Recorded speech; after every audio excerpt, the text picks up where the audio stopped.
Halo dan salam sejahtera buat kita semua. Jumpa kembali dengan saya. Pada video berikut saya akan meneruskan penjelasan kebutuhan cairan dan elektrolit tubuh. Video berikut saya akan membahas cara perpindahan cairan tubuh dan metode perpindahan cairan tubuh. Cara perpindahan cairan tubuh itu terdiri dari 3 fase, fase 1, fase 2, fase 3. Perpindahan cairan dan elektrolit tubuh manusia seperti tadi dijelaskan terdiri dari 3 fase. Fase pertama, plasma darah dari seluruh tubuh ke dalam sistem sirkulasi, nutrisi, dan oksigen itu diambil dari paru-paru dan traktus gastrointestinal. Kemudian pada fase yang kedua, cairan interstitial dengan komponennya pindah dari darah, kapiler, dan sel. Kemudian fase yang ketiga, cairan dan substansi yang ada di dalamnya berpindah dari cairan interstitial masuk ke dalam sel. Kemudian pembuluh darah kapiler dan membran sel yang di sini merupakan membran semi permeable mampu memfilter semua substansi dan komponen dalam cairan dan tubuh itu ikut berpindah. Nah, demikian cara perpindahannya. Kemudian kita akan masuk di materi selanjutnya, yaitu metode perpindahan dari cairan dan elektrolit tubuh. Nah, setiap kompartemen itu dipisahkan oleh beberapa barier atau membran yang membatasi mereka. Nah, di sini perlu diketahui bahwa setiap zat yang akan pindah harus dapat menembus barier atau membran tersebut. Bila substansi zat tersebut dapat melalui membran, maka membran tersebut permeable terhadap zat tersebut.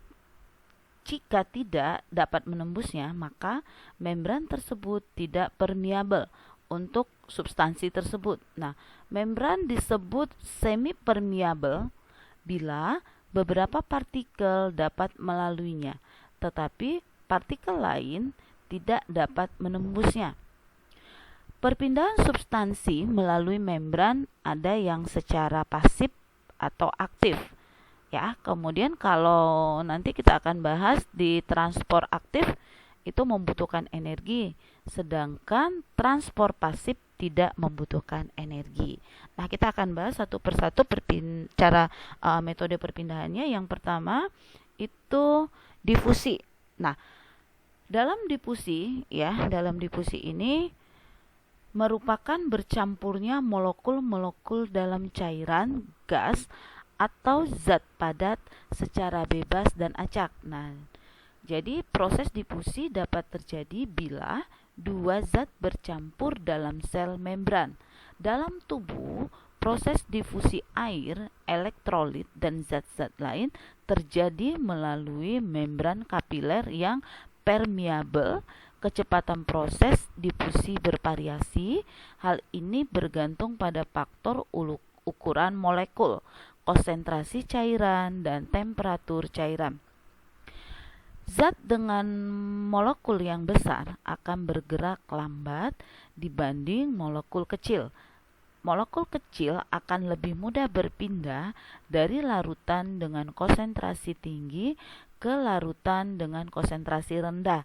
Jadi, larutan dengan konsentrasi yang tinggi akan mempercepat pergerakan molekul sehingga proses difusi ini akan berjalan lebih cepat. Nah, seperti itu ya difusi ya. Kemudian kita akan membahas tentang osmosis. Proses perpindahan zat ke larutan lain itu melalui membran semi permeable. Di sini biasanya terjadi dari larutan dengan konsentrasi yang kurang pekat ke larutan dengan konsentrasi yang lebih pekat. Nah, solut adalah zat pelarut, sedangkan solvent adalah larutannya. Air merupakan solvent, sedangkan garam adalah solut. Nah, proses osmosis penting dalam mengatur keseimbangan cairan ekstra dan intra. Nah, osmolaritas adalah cara untuk mengukur kepekatan larutan dengan menggunakan satuan nol. Natrium dalam NaCl sangat berperan mengatur keseimbangan cairan dalam tubuh. Apabila terdapat 3 jenis larutan garam dengan kepekatan berbeda dan di dalamnya dimasukkan sel darah merah, maka larutan yang mempunyai kepekatan yang sama akan seimbang dan berdifusi. Nah, dalam larutan NaCl 0,9% itu merupakan salah satu larutan yang isotonik. Mengapa isotonik? Karena larutan NaCl mempunyai kepekatan yang sama dengan larutan dalam sistem vaskuler. Nah, jadi larutan isotonik merupakan larutan yang mempunyai kepekatan sama dengan larutan yang dicampur. Larutan hipotonik itu mempunyai kepekatan lebih rendah dibandingkan larutan intrasel.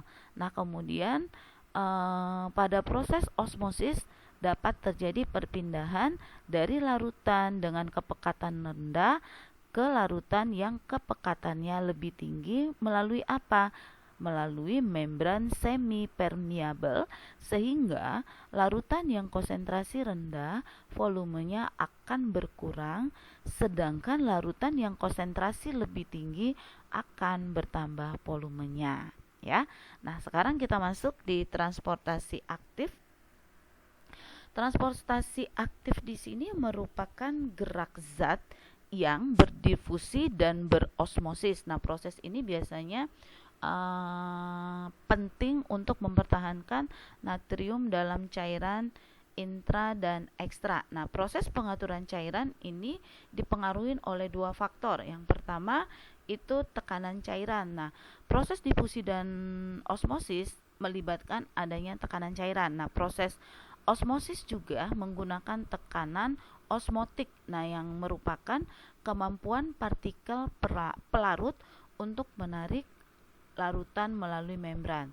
Kemudian bila 2 larutan dengan perbedaan konsentrasi dan larutan yang mempunyai konsentrasi lebih pekat molekulnya tidak dapat bergabung, ya. Nah, sehingga larutan ini nanti disebut dengan koloid. Sedangkan larutan yang mempunyai kepekatan sama dan dapat bergabung itu disebut kristaloid. Nah, contoh larutan kristaloid ini larutan garam tetapi dapat menjadi koloid apabila protein bercampur dengan plasma. Jadi, secara normal perpindahan cairan menembus membran sel permeabel tidak terjadi. Kemudian perlu diperhatikan juga prinsip tekanan osmotik ini sangat penting dalam proses pemberian cairan intravena. Biasanya larutan yang sering digunakan dalam pemberian infus intravena itu bersifat isotonik. Mengapa? Karena mempunyai konsentrasi sama dengan plasma darah. Nah, jadi dalam hal ini juga penting untuk mencegah perpindahan cairan dan elektrolit ke dalam intrasel. Nah, perlu diketahui juga larutan intravena itu bersifat hipotonik, yaitu larutan yang konsentrasinya kurang pekat dibanding konsentrasi plasma darah, sehingga tekanan osmotik plasma akan lebih besar dibandingkan tekanan osmotiknya. Jadi, cairan interstitial karena konsentrasi protein dalam plasma dan molekul protein lebih besar dibandingkan dengan cairan interstitial. Nah, dalam hal ini akan membentuk larutan koloid dan sulit menembus membran semi-permeabel. Nah, tekanan hidrostatik adalah kemampuan tiap molekul larutan yang bergerak dalam ruang tertutup. Nah, dalam hal ini penting. Guna apa? Untuk mengatur keseimbangan cairan ekstra dan intrasel. Kemudian yang kedua, membran semi-permeabel. Ini merupakan penyaring agar cairan yang bermolekul besar tidak tergabung.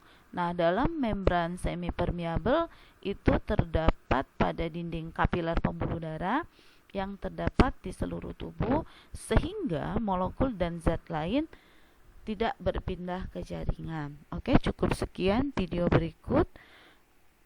Terima kasih dan sampai bertemu di video berikutnya.